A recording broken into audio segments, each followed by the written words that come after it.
വയറെരിയുന്നവന്റെ മിഴി നനയാതിരിക്കാൻ കേരളത്തിലെ അങ്ങോളമിങ്ങോളമുള്ള സർക്കാർ ആശുപത്രികളിൽ അങ്ങനെയൊരു വാചകം കാണാം.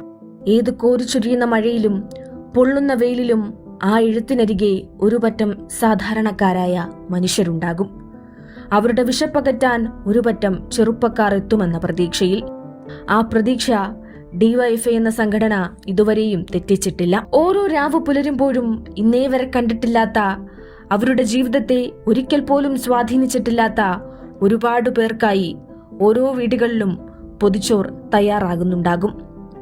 എല്ലാ ദിവസവും അത് ഏറ്റുവാങ്ങി അർഹമായ കൈകളിലെത്തിക്കാൻ യാതൊന്നും പ്രതീക്ഷിക്കാതെ ഒരുപാട് ചെറുപ്പക്കാരുണ്ടാകും. വയറിന്റെ വിശപ്പകറ്റുക എന്നത് അത്ര എളുപ്പമാണോ? ഒരിക്കലുമല്ല. ഒരുപാട് ജനങ്ങളുടെ ജീവിതത്തിൽ ഒരു നേരത്തെ പുഞ്ചിരിയാകുക എന്നത് അത്ര എളുപ്പമാണോ? ഒരിക്കലുമല്ല. അന്ധമായ രാഷ്ട്രീയ വിരോധമുള്ളവരും മനുഷ്യനെ മനുഷ്യനായി കാണാത്തവരും ഇതിനെ എതിർത്തേക്കാം. കാരണം വിശപ്പ് അവർക്കറിയാവുന്ന 3 അക്ഷരങ്ങൾ മാത്രമാണ്. വിദ്വേഷത്തിന്റെ വിഷം ചീറ്റുന്നവർ എന്തു വേണമെങ്കിലും പറയട്ടെ. മനുഷ്യനെ അറിയുന്ന, അന്യന്റെ വേദനകൾ അറിയുന്ന ഡിവൈഎഫ്ഐ തീരുമാനിച്ചത് ഇനിയും ആയിരങ്ങളുടെ വിശപ്പകറ്റാൻ തന്നെയാണ്.